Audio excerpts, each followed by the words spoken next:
अस्सलाम वालेकुम, मैं हूं दुलारा नजम और आप देख रहे हैं मेरा यूट्यूब चैनल। जैसा कि आप देख सकते हैं, आज हमें वॉशिंगटन डीसी से ज्वाइन किया है नसीम सिद्दीकी साहब ने, जो कि एक रिनाउंड जर्नलिस्ट हैं।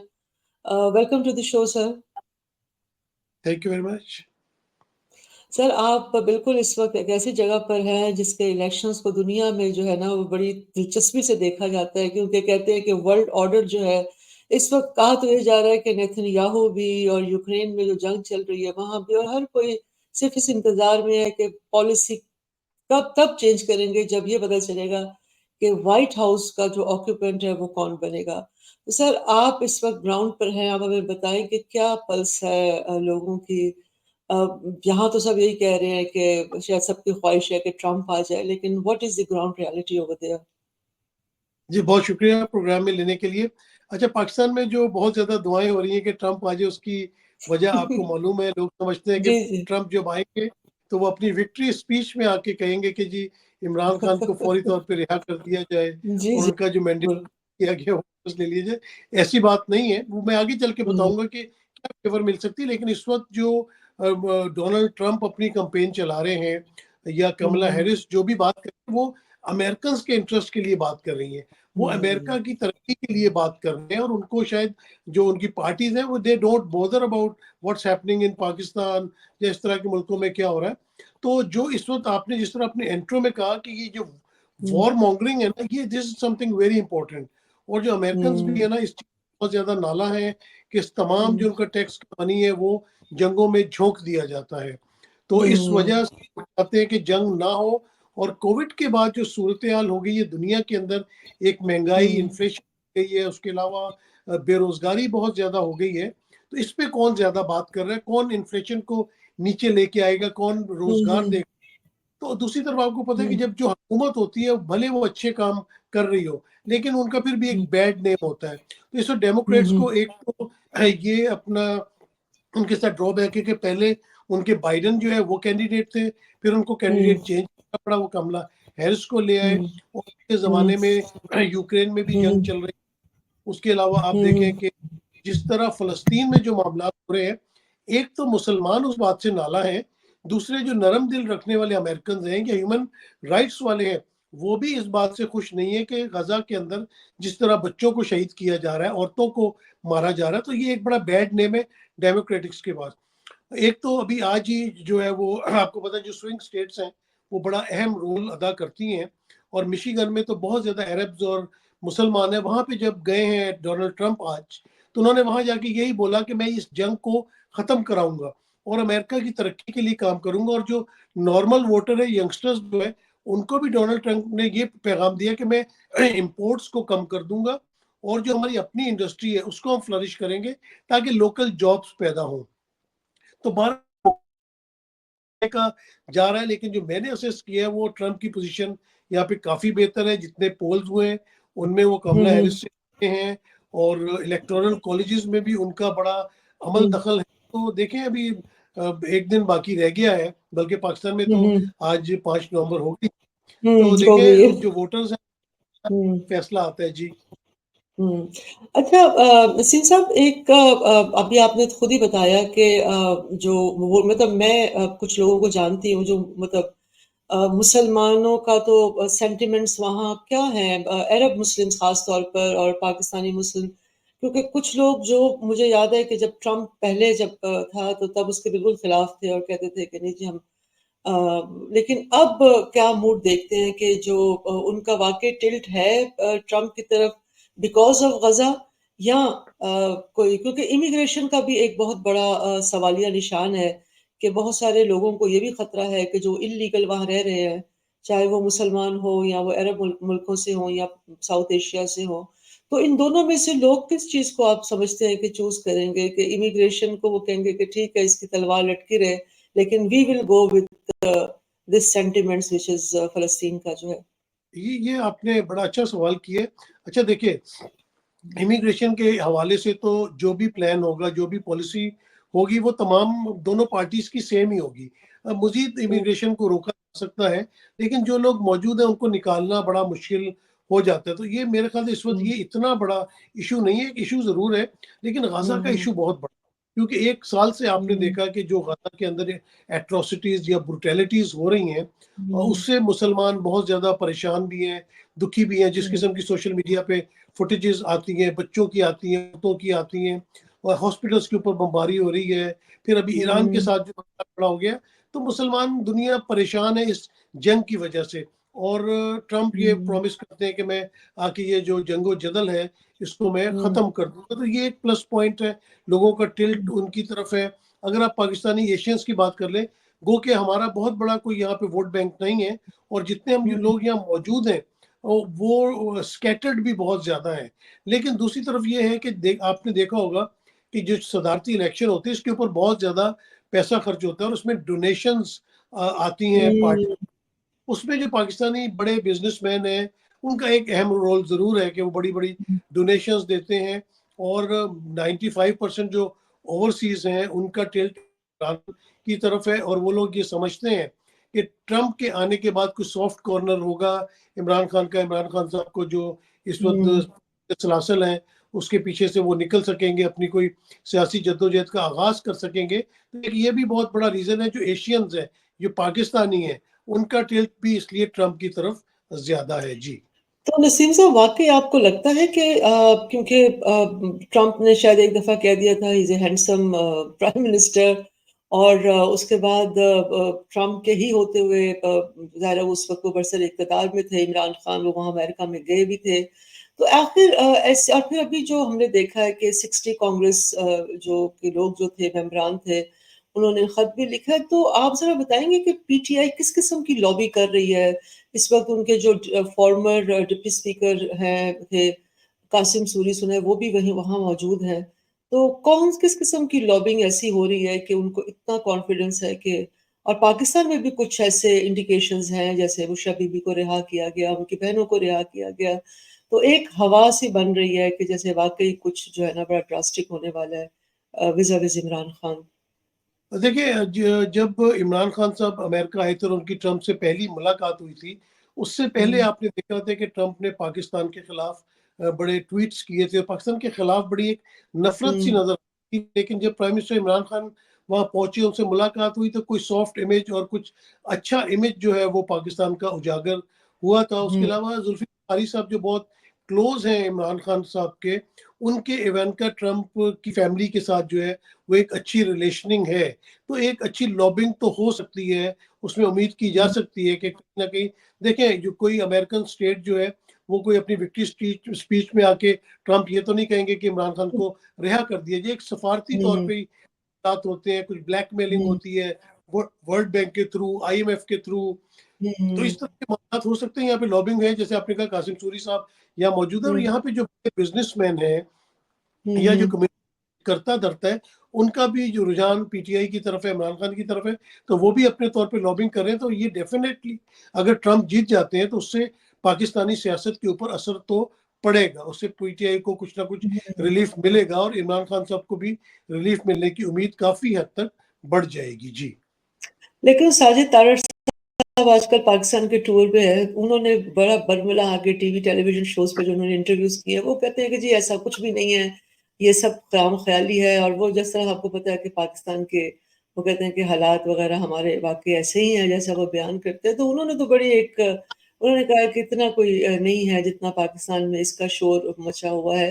लेकिन हैविंग सेड दैट इसके अलावा आप मुझे बताएँ कि अगर चेंज आता है व्हाइट हाउस में तो पाकिस्तान की यूएस रिलेशनशिप जो है वो उसके मज़ीद बेहतर होने के कोई चांसेस हैं या हमारा उनके साथ इसी तरह से ट्रांज़ैक्शनल रिलेशनशिप ही रहेगा और उसमें जी। कोई बेहतरी आने का कोई जैसे बेहतरी तो मुराद ये है कि हमारे यहाँ इन्वेस्टमेंट के चांसेस जो हैं वो खुलने चाहिए, कुछ नई तरीके से पाकिस्तान आगे बढ़े। ख़ास तौर पर अफ़गानिस्तान के हवाले से पाकिस्तान को बड़ी तशवीश है। पाकिस्तान अफ़गानिस्तान की तरफ अमेरिका की तरफ देखता है अफ़गानिस्तान को कर्टेल करने के लिए। तो डू यू थिंक कि खित्ते में कोई इस किस्म की कुछ चेंजेज़ आएँगी? पहले मैं साजिद तारड़ साहब का बता दूँ, वो हुँ। ट्रंप के इतने क्लोज़ मुशीर हैं कि वो ट्रंप का इलेक्शन छोड़ के तो पाकिस्तान के टीवी चैनल्स पे जाके बैठ के तो मैं मुस्लिम वही लीग का हैरानगी बयानिया वहाँ पे आ रहे हैं। हुँ, आप हुँ, देखें ना कि बेशुमार ऐसे लोगों को लॉन्च किया जाता है, डॉक्टर जाकिर नाइक को बुलाया गया कि शायद वो पाकिस्तानी जो नौजवान है उनके जहन को कुछ तब्दील कर सके, साजिद तारड़ साहब इस तासुर को ख़त्म कर सकें। लेकिन बात तो ये जो होनी है वो तो होनी है, और सब लोग पूछ रहे हैं कि साजिद तारड़ साहब इस इलेक्शन के वक्त में पाकिस्तान बैठे क्या करें, क्या पर कर उसके ऊपर मेरे ख्याल से टाइम हमें ज़ाया करने की ज़रूरत नहीं है। आपने जो दूसरा बिल्कुल। क्वेश्चन किया है वो बड़ा इम्पोर्टेंट क्वेश्चन है। हम्म, पाकिस्तान की स्ट्रेटजिकली तो दुनिया में बड़ी अहमियत है, खित्ते में जिस तरह उसका वजूद है, जिस जगह पे उसकी बड़ी हम्म, इम्पोर्टेंस है। लेकिन चाइना अमेरिका की पॉलिसीज तो नहीं बदलती, लेकिन डेफिनेटली जब कोई दूसरी हुकूमत आती है, अगर डेमोक्रेट्स चले जाएंगे, रिपब्लिकन आ जाएंगे, तो उनकी अपनी फॉरेन पॉलिसी है। तो वो पाकिस्तान को इस नज़र से ही देख सकते हैं ना कि वो पाकिस्तान का क्या इस्तेमाल कर सकते हैं। कोई पाकिस्तान बहुत बड़ा एक्सपोर्टर मुल्क नहीं है या कोई ऐसी खसूसियत हम्म, नहीं है, और जिस तरह हमारे मुल्क में जमहूरियत चल रही है या रूल ऑफ लॉ का कत्ल हो रहा है या जिस तरह के भी मामला चल रहे हैं वो सारी दुनिया देख रही है। और पाकिस्तान का कोई बड़ा अच्छा इमेज जो है वो दुनिया में इस वक्त नहीं जा रहा। इन्वेस्टर्स वहाँ पे किस सूरत में जाएं, जबकि लोकल इन्वेस्टर्स जो है वो मुल्क छोड़ छोड़ के भाग रहे हैं, ब्रेन ड्रेन हो रहा है इस वक्त। तो दूसरा एक चाइना वाला मामला है कि चाइना को रोकने के लिए हम्म, भी कर सकता है, पाकिस्तान में आके बैठ सकता है, पाकिस्तान को ये बावर कराने की कोशिश करेगा कि आप सी पैक खत्म कर दें, ये चाइना के साथ मिलकर कोई ऐसा प्रोजेक्ट ना हम्म, करे। उसके बदले में वो हमें क्या देता है, अभी मैं सुन रहा था पिछले दिनों हम्म, बात हो रही थी कि साइन हो रहे हैं, फलां जगह वो इन्वेस्टमेंट करेगा, हमारे माइंस एंड मिनरल्स में इंटरेस्ट है। मेरे ख्याल से तो अमेरिका अगर सिर्फ एक्सपोर्ट्स खोल दे पाकिस्तान के लिए, और हम्म, एक पाकिस्तान को बड़ा चंक दे दे जिसमें पाकिस्तान की एक्सपोर्ट और टेक्सटाइल अमेरिका आना शुरू हो जाए, तो उससे पाकिस्तान को बड़ा फायदा हो सकता है। हमारी टेक्सटाइल इंडस्ट्री बूम में आ सकती है, हमारे मुल्क में जो बेरोजगारी है वो खत्म हो जाएगी, और फिर जब ज़र मुबादला पाकिस्तान में डॉलर्स की सूरत में आएगा तो हालात बेहतर हो सकते हैं। तो अब ये आने वाले दिनों में देखते हैं कि ट्रंप साहब जब आते हैं, आते साथ तो डेफिनेटली पहले तो वो अपनी पॉलिसीज अमेरिकन के लिए लेके आएंगे, और फिर उनको फॉरेन ऑफिस किस तरह पाकिस्तान को डील करता है ये आने वाला वक्त बताएगा। जी अच्छा, एक और चीज़ मैं आपसे पूछना चाह रही हूँ कि आपको याद होगा कि जब जंग चल रही थी 9/11 के बाद काफ़ी अर्सा एक पॉलिसी आई थी जिसमें एफ पैक अफगानिस्तान और पाकिस्तान को एक करके हमेशा देखा कि अब वो लेंस अभी भी उसी तरह से कायम है। पाकिस्तान को इसी नज़र से अमेरिका देखता है कि वो अफगानिस्तान की कोई एक्सटेंशन पाकिस्तान या पाकिस्तान अफगानिस्तान की एक्सटेंशन है, क्योंकि जब तक इस पॉलिसी को इसी तरह से देखा जाता रहेगा तो पाकिस्तान भी एक वॉर जोन का ही हिस्सा रहेगा, ना कि एक सेपरेट एंटिटी जो कि एक अलग सॉवरेन मुल्क है। जी, देखिए जब सोवियत वॉर आई थी तब पाकिस्तान की इंपॉर्टेंस बहुत बढ़ गई थी। फिर नाइन हम्म, इलेवन के बाद अफगानिस्तान के हवाले से पाकिस्तान की इंपॉर्टेंस बहुत ज़्यादा बढ़ गई थी। लेकिन अब शायद अमेरिकन को ये बात समझ आ गई है कि वो अफगानिस्तान में बैठ के अफगानिस्तान को कॉन्कर नहीं कर सकते, तो लिहाजा उन्होंने जो आसपास की वस्ती एशियाई ममालिक है वहाँ पे अपने उन्होंने हेड क्वार्टर्स बना लिए, या जिस तरह भी उन्होंने वहाँ पे अपने सेटअप्स कर लिए। अब उनका पाकिस्तान के साथ सिर्फ ये इंटरेस्ट होगा कि पाकिस्तान चाइना के साथ मिल के कोई खित्ते में बड़े प्रोग्राम ना कर सके, क्योंकि आपने इस वक्त देखा है कि अफगानिस्तान और हम्म, चाइना मिल के जो है वो अच्छे प्रोजेक्ट्स कर रहे हैं। और अभी एक रेलवे लाइन उन्होंने डाली है और जिसमें कोई मेरे ख्याल से ये 70 जी जी। किलोमीटर जो है वो जी बन गई है, मजीद भी बन रही है। तो उनकी कोशिश ये है कि चाइना के जो वस्ती एशियाई रियासतें हैं वहां तक वो ना पहुंच सके, और उनका कोई जो अपना रोड एंड बेल्ट प्रोजेक्ट है इस किस्म का कोई कंप्लीट ना हो सके। तो इस मामले में हम्म, रह के हो सकता है कि वो पाकिस्तान को इस्तेमाल करें और अफगानिस्तान को मना करने की कोशिश करें। लेकिन अफगानिस्तान के साथ जो पाकिस्तान के मामला चल रहे हैं, उनकी ज़मीन हमारे पाकिस्तान में दहशत गर्दी के लिए इस्तेमाल होती है, तो एक इस्तेमाल बड़ा होगी। कॉम्प्लेक्स किस्म का मसला है ये पाकिस्तान और अफगानिस्तान का। और शायद अभी अमेरिका का इतना ज़्यादा इंटरेस्ट अब उस तरफ ना हो, और वो अपने हाँ। मुल्क को जो वो खड़ा करने की कोशिश करेंगे। उनकी ज़्यादातर तवज्जो अब अमेरिका के अंदर रह के अमेरिका को तरक्की याफ्ता बनाने की तरफ होगी। जी अच्छा, हमने तो मतलब हम अभी तक जितनी गुफ्तगू की हमने शायद अज्यूम ही कर लिया कि शायद ट्रम्प ही आ जाए। लेकिन अगर क्या मतलब कैमला हैरिस आ जाती हैं तो फिर क्या तसलसल रहेगा पाकिस्तान के हवाले से पॉलिसी का? इसी तरह चलेगा जो कि मांगे तांगे का एक रिश्ता हमारा चल रहा है, हमेशा से रहा है एक ना, वो कहते हैं ना कि इनकन्वीनियंट मैरिज वाला एक मामला होता है, ना छोड़ते हैं ना रह सकते हैं आपस में साथ। तो ये इसी तरह से चलेगा या? और दूसरी बात साथ ही मुझे आप ये बताइएगा कि आखिर क्या वजह है सी पैक जैसे इतने बड़े मंसूबे को जिसमें इतना पोटेंशियल था अब आप बताएं कि पता नहीं पोटेंशियल था भी कि नहीं था। अब तो लोग ये भी बात कर रहे हैं कि शायद चाइना के कुछ और डिजाइन से China never wanted Pakistan to prosper economically, और ये चाइना कुछ और सोच कर चाइना ने सी पैक का सारा सिलसिला शुरू किया था। तो इतना बड़ा एक प्रोजेक्ट छोड़कर एक ऐसे मुल्क के साथ अपने आप को नत्थी करना जो आपको डेट ट्रैप में देखिए ना, आईएमएफ हो या कोई भी हो, तो हम तो डेट ट्रैप में बड़ी बुरी तरह फंसते हैं जाकर उसमें, कि हमारा वो इतने इतने सख्त रिफॉर्म्स करवाते हैं कि लोगों की चीखें निकल जाती हैं, गवर्नमेंट अनपॉपुलर हो जाती है। तो ये क्या, इसको how would you interpret it? देखिए, कमला हैरिस अगर आ जाती हैं वो तो फिर इसी डेमोक्रेट्स की जो मौजूदा हुकूमत है इसी की कंटिन्यूटी होगी, और जो पॉलिसीज बाइडेन लेके चल रहे थे उन्हीं को कमला हैरिस भी लेके चलेंगे। अच्छा, एक हम बड़ा सोचते हैं कि हम अमेरिका अमेरिका बहुत ज्यादा करते हैं ना, लेकिन अमेरिका में कोई पाकिस्तान को कोई इतना जानता नहीं है या इतना जिक्र नहीं होता। हम्म। यहाँ तो उन्होंने हर, जिस तरह सुपर पावर है अमेरिका, तो उसने हर दुनिया की हम्म। कंट्री के लिए अपना एक डेस्क बनाया हुआ है। सेक्रेटरी लेवल हम्म। के लोग होते हैं जो इस तरह के ममालिक को डील करते हैं डायरेक्ट। मेरे ख्याल से कभी भी बाइडन या ट्रंप या उनके वाइस प्रेसिडेंट ये बैठ के कोई ऑर्डर्स नहीं देंगे, सेक्रेटरी लेवल पे सॉर्ट आउट किया जाता है जो भी प्रॉब्लम्स होती हैं। अब पाकिस्तान का मसला ये कि सीपैक बेसिकली तो एक बहुत अच्छा प्रोजेक्ट था, अगर जिस तरह उसमें रोड एंड बेल्ट के प्रोजेक्ट्स थे, हम्म। उसके ऊपर तो अपना ये कमर्शियल जोन्स, इंडस्ट्रियल जोन्स बनाए जा रहे थे, इससे बहुत मामला आगे बढ़ने थे। लेकिन मेरी एक जगह, जब मैं इस्लामाबाद में था, तो एक जगह बात हो रही थी कि पाकिस्तान वाले एमओयू तो बड़े शौक से साइन करते हैं, हम्म। और उसके ऊपर अमल नहीं करते। कि एक हम्म। प्रोजेक्ट उन्होंने चाइना के साथ एमओयू साइन किया, और जब 6 महीने के बाद वो लोग आए तो उस जगह पे कुछ भी नहीं बना हुआ था। तो उन्होंने पूछा कि यार, आपने अभी कोई इंफ्रास्ट्रक्चर नहीं बनाया, हम आगे किस तरह चलेंगे? तो हमारे लोगों ने कहा कि ये इंफ्रास्ट्रक्चर तो आपने ही बना के देना, हमने तो साइन कर दिए। तो हम साइन साइन करके कर। समझते हैं कि हमारा प्रोजेक्ट चल पड़ा, और इस तरह के कितने एमओयूज जो है वो रद्दी की टोकरी में पड़े हुए हैं। और फिर अमेरिका, लाजमी बात है, जिस तरह हमारे वजीर आजम कहते हैं कि बेगर्स कांट बी चूजर्स, तो जब आपके हम्म। ऊपर इतना लोन है, लोन आपने आईएमएफ से लेना है, वर्ल्ड बैंक से हम्म। लेना है, एशियाई तरक्याती बैंक से लेना है, तो ये सारे जो कार्टल्स बने हुए हैं, ये इनका कंट्रोल तो अमेरिकन के पास ही है ना। तो वो कहते हैं कि हम्म। लोन लेने आप हमारे पास आ जाते हैं, और बिजनेस देने हम्म। पास चले जाते हैं, और बल्कि जो उनसे लोन लेते हैं उसकी रीपेमेंट्स आप हमारे पैसों से करते हैं। तो हम्म। माशी मामला देखने पड़ेंगे और डिसाइड करना पड़ेगा। हमारा वो नेबर भी है, हमारे बुरे वक्त में काम भी आता है, अमेरिकन भी हम्म। उतने ही हैं। सबसे पहले तो मुल्क के अंदर सियासी इस्तेकाम लाने वाली बात होनी चाहिए, जिसका हम्म। चाइना भी जिक्र कर चुका है, अमेरिका भी जिक्र कर चुका है। हम्म। अगर आप बेईमानी करेंगे, आप वोट चोरी करेंगे, किसी का मैंडेट हम्म। चोरी करेंगे, तो आप क्या इंप्रेशन देंगे? आजकल जो सोशल मीडिया का दौर है ना, हर खबर 1 सेकंड के अंदर दुनिया के एक कोने से दूसरे ट्रैवल कोने कर में। सकते हैं। तो ये ना समझे कि जो आप बातें काम कर रहे हैं वो लोगों से ढके छुपे हैं। मेरे कितनी अमेरिकन से बात लंदन में भी होती है, हम्म। जो साउथ एशिया देखते हैं वो उर्दू में बात कर रहे होते हैं।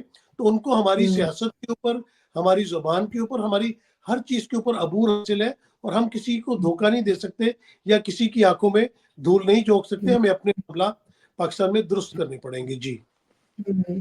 चलिए, आखिरी सवाल मुझे आपसे पूछना चाह रही हूँ कि पाकिस्तान का एक बहुत अहम हमारा खित्ते में जो इंडिया पाकिस्तान रिलेशनशिप है, हम इसको भी बहुत बड़ा बढ़ा चढ़ा कर ऐसे समझते हैं जैसे पता नहीं सारा कुछ कसूर इंडिया का ही है, और हमारे हालात जो है इंडिया के साथ बस पता नहीं कोई अमेरिका ये कुछ कर सकता है। हम बहुत ज्यादा अमेरिका पर डिपेंड करते हैं अपने ताल्लुकात के हवाले से। तो क्या इंडिया के साथ भी हमारे ताल्लुकात अमेरिका जो है वो डिटरमिन करेगा, या उसको भी हमने डिटरमिन करना है? और क्या वाकई ये सच है कि सारी पॉलिसीज हमारी अमेरिका बनाता है? आपको पता है एक सेंटिमेंट है पाकिस्तान में कि जी इलेक्शन है तो वो अमेरिका करवा रहा है, प्राइम मिनिस्टर है तो वो अमेरिका रखवा रहा है। आपको याद होगा एक दफा हमीद गुल साहब ने इंटरव्यू में उनका स्टेटमेंट है, उनसे एंकर ने पूछा कि जी क्या आर्मी चीफ अमेरिका जो है वो डेजिग्नेट करता है? उन्होंने कहा नहीं वो तो नहीं करते, लेकिन हम उनको पूछ कर लगाते हैं। तो बस आपने जो आखिरी बात की है ना, वही दुरुस्त है कि हम लोग खुद अच्छा। अपने आप को जो है ना वो पेश कर देते हैं। दूसरों के पास जी। इतना टाइम है कि वो आपके प्राइम मिनिस्टर को भी लेके आए, इलेक्शन में रिगिंग भी करवाए। ये हम इनासिल कौम, हमारा जो एक करेक्टर है वो सामने आ रहा है। अगर हम भारत की बात करते हैं तो वहां पे आप देखें कि जमहूरियत कितनी जबरदस्त पनप रही है। गो के ठीक है, एस्टेब्लिशमेंट का अमल दखल दुनिया के हर मुल्क में होता है, लेकिन एक जब तक आपके जमहूरियत में कंटिन्यूटी नहीं आएगी। अब अगर मोदी साहब के साथ बैठ के कोई एमओयू साइन करता है तो उसको पता है कि इनका तसलसल है, अगर ये 3 साल के लिए सिलेक्ट होकर आया है, 5 साल के लिए, तो ये मौजूद होगा और ये ऑन करेगा अपनी बातों के। हमारे मुल्क में तो ये नहीं पता होता कि वजीर साहब आज मौजूद हैं, कल होंगे कि नहीं होंगे, मुल्क के फैसले कौन करता है, कहाँ से सारी इंस्ट्रक्शंस आती है, तो सब मालूम है। आपके इस्लामाबाद में सारे डिप्लोमेट्स बैठे हैं और उन्हें पता है कि मुल्क कहाँ से चलता है और कौन चलाता है। और जब कंटिन्यूटी नहीं होगी तो आपका जो इन्वेस्टर है वो कभी भी ऐसे मुल्क में इन्वेस्ट नहीं करेगा। आपने जो भारत से रिलेटेड सवाल पूछा, उसमें भारत का इंटरेस्ट कोई नहीं है पाकिस्तान के साथ। वो देखें आईटी में कितनी तरक्की कर रहा है, पूरी दुनिया में उनके लोग फैले हुए। मिडिल ईस्ट के अंदर आप देख लें कि पहले जो पाकिस्तानियों को एक गढ़ होता था, अब दुबई के वीजे नहीं मिल रहे पाकिस्तान में। 2 वफाकी सेक्रेटरी हैं, मैं उनको जानता हूं, उनका नाम नहीं लूंगा, उनको दुबई का वीजा उनका रिफ्यूज कर दिया गया।